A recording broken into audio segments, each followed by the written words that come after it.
Hello lovely students, this is Aadya. Welcome back to the channel. आज हम 9th class की exercise 8.1 का हम अपना नेक्स्ट क्वेश्चन लेने जा रहे हैं। और हमारा जो क्वेश्चन है वो क्या है उसको हम एक बार रीड कर लेते हैं। आप प्लीज ध्यान से सुनिएगा कि क्वेश्चन क्या कह रहा है। ABCD is a rectangle. ABCD एक रेक्टेंगल है इन विच diagonal AC bisects angle A as well as angle C। देखिए मैंने ऑलरेडी फिगर बोर्ड पर बना दी है। ABCD हमारा एक रेक्टेंगल है। आपको दिख ये शेप स्क्वायर की रही है, वो मैं भी बताऊंगी कि मैंने इसको स्क्वायर शेप में क्यों बनाया है। दिया है रेक्टेंगल है बट मैंने शेप स्क्वायर की बनाई है। और इसमें AC एक डायगोनल है जो कि मैंने ड्रॉ कर दिया है। और साथ ही ये बता रखा है कि ये एंगल A और एंगल C को बाइसेक्ट कर रहा है। बाइसेक्ट का मतलब होता है दो इक्वल पार्ट्स में डिवाइड कर रहा है। मैंने एंगल ए के दो टुकड़े जो यहाँ इस डायगोनल की वजह से हो रहे हैं, मैंने उनको नाम दे दिया है एंगल 1 और angle 2। These are not degrees, these are just angle name. और फिर सी के भी दो टुकड़े हो रहे थे तो मैंने उनको नाम दे दिया 3 और 4। और साथ ही साथ मैंने गिवन में लिख भी दिया है ABCD इज अ रेक्टेंगल। और दूसरा AC एंगल A और एंगल C को बाइसेक्ट कर रहा है। सॉरी, मैंने यहाँ पर एंगल B लिख दिया है, ये एंगल C है। AC एंगल A और एंगल C को बाइसेक्ट कर रहा है, यानी कि एंगल 1 और एंगल 2 इक्वल होंगे। जितना एंगल 1 होगा उतना ही एंगल 2 होगा, और जितना एंगल 3 होगा उतना ही एंगल 4 होगा। और अब आगे क्या बोला है, आगे हमें प्रूफ करने को बोला है कि ABCD इज अ स्क्वायर। वो भी टू प्रूफ की कैटेगरी भी मैंने लिख दी है कि ABCD एक स्क्वायर है। हमें ये प्रूफ करना है स्क्वायर है। और अगर कोई बात हमें प्रूफ करने को बोली जाती है तो डेफिनेटली वो प्रूफ हो जाएगी। तो अल्टीमेटली उसको स्क्वायर बनना है, तो इसलिए मैंने ये स्क्वायर की शेप बना दी है। ठीक है। और दूसरा वो कह रहे हैं कि BD दूसरा डायगोनल एक और डलेगा, अभी मैंने डाला नहीं है। जब हम एक पार्ट सॉल्व कर लेंगे तो फिर मैं दूसरा पार्ट भी ड्रॉ कर दूंगी दूसरे पार्ट को सॉल्व करने के लिए।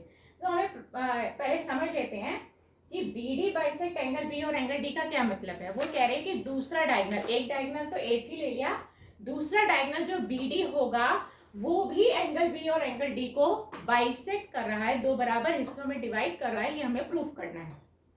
तो अभी तो हम सिर्फ फर्स्ट पार्ट प्रूफ करेंगे कि ABCD एक स्क्वायर है। इसका एक बहुत छोटा सा कॉन्सेप्ट है जो आपको अपने माइंड में सेट कर लेना है। वो क्या कि जब भी एक रेक्टेंगल आपको दिया हो और आपको बोला जाए कि आप उसको स्क्वायर प्रूफ करिए, तो आपने बस उसकी सारी साइड्स इक्वल दिखा देनी है। आप 4 साइड्स होती है रेक्टेंगल की, अगर आप इसमें आपको सक्सेस मिल जाती है कि आप रेक्टेंगल की चारों साइड्स इक्वल दिखा दो, तो वो सीधा डायरेक्टली स्क्वायर बन जाता है। तो यहाँ पे भी हम वही काम करने वाले हैं, हम चारों साइड्स इक्वल दिखाएंगे और वो स्क्वायर बन जाएगा। तो आइए देखिए कि क्वेश्चन को कैसे करना है। तो अब हम प्रूफ में क्या करेंगे, सबसे पहले हम आपको दिखा रहे हैं कि एंगल 1 और एंगल 2 तो क्वेश्चन में दिया है कि ये इक्वल है, बाइसेक्ट हो रहे थे, यहाँ लिख दिया गिवन। अब रेक्टेंगल एक हमारा पैरेललोग्राम होता है। Rectangle is also a parallelogram. तो एंगल 1 और एंगल 4 आपके ऑल्टरनेट इंटीरियर एंगल्स हो जाएंगे। इसको आप नंबर 2 दे दीजिए और लिख दीजिए ऑल्टरनेट इंटीरियर एंगल्स। आप 1 और 2 को कंपेयर करिए। फ्रॉम 1 and 2 आपको क्या मिलेगा, वी गेट, आपको क्या मिलने वाला है। देखिए इन दोनों इक्वेशंस की लेफ्ट हैंड साइड इक्वल है। इन दोनों इक्वेशंस की लेफ्ट हैंड साइड इक्वल है, तो बाय डिफॉल्ट उनकी राइट हैंड साइड इक्वल हो जाएगी। तो आप सीधा लिख देंगे कि angle 2 is equal to angle 4। तो 2 और 4 एंगल इक्वल आ जाते हैं इन दोनों इक्वेशंस को कंपेयर करके। सिमिलरली अगर हमने दूसरे पेयर लिए होते, जैसे ये 1 और 2 लिया है, 3 और 4 लेते, और इसका जो हमने 1 और 4 लिया है 3 और 2 लेते, वो आपको करना नहीं है। अगर आप दूसरे पेयर लेते तो जैसे आपको 2 और 4 इक्वल मिल गए हैं नीचे के ट्रायंगल से, तो ऊपर के ट्राइंगल से आपको 1 और 3 इक्वल मिल जाते, तो वो मैंने सिमिलरली लिख दिया। अब आपने एक थ्योरम पढ़ी होगी कि ट्राइंगल के, अगर एक ट्राइंगल के दो एंगल्स इक्वल हो तो उनकी ऑपोजिट साइड्स इक्वल रहती हैं। तो हमें यहाँ पर वही थ्योरम यूज करनी है कि हमारे पास ये नीचे वाले ट्राइंगल में 2 और 4 इक्वल है, तो उनकी ऑपोजिट साइड्स ये वाली और ये वाली होगी, एडी और डीसी। तो आप लिख दोगे therefore AD equal to DC, और ऊपर आते तो AB और BC, तो ये दोनों साइड्स इक्वल मिल जाती। तो इन दोनों के लिए आप इकट्ठा रीजन लिख दीजिए, sides opposite to equal angles. Angles equal है तो उनके ऑपोजिट साइड्स इक्वल होगी। ये एंगल ट्राइंगल के, आइसोसेलेस ट्राइंगल की थ्योरम है, ठीक है। आपको साइड्स इक्वल मिलेंगी। अब चूंकि आप जानते हैं कि rectangle is also a parallelogram, और अगर आप नहीं भी जानते तो रेक्टेंगल की खुद की भी ये प्रॉपर्टी है कि उसकी ऑपोजिट साइड्स इक्वल रहती हैं। तो हमने एडजेसेंट साइड्स तो यहाँ पर इक्वल ले ली है, इसको आप बेशक नंबर 3 दे दीजिए और इसको नंबर 4 दे दीजिए, मैंने यहाँ दिया नहीं था। अब हम ले रहे हैं ऑपोजिट साइड्स AB और DC, इसको दे दीजिए आप नंबर 5, और AD और BC इसको दे दीजिए नंबर 6।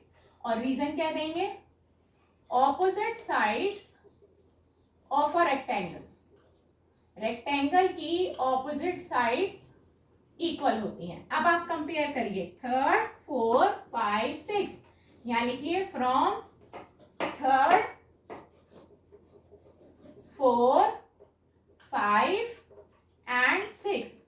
जब आपको मैं एक चीज मेंटली बता देती हूं, जब किसी क्वाड्रिलेटरल की आपके पास ऑपोजिट साइड्स इक्वल हो और एडजेसेंट साइड्स के भी मिनिमम 2 पेयर इक्वल हो या एक भी हो तो चलेगा, तो चारों की चारों साइड्स इक्वल हो जाती हैं। आपको कंपैरिजन करने की, चेक करने की भी जरूरत नहीं है।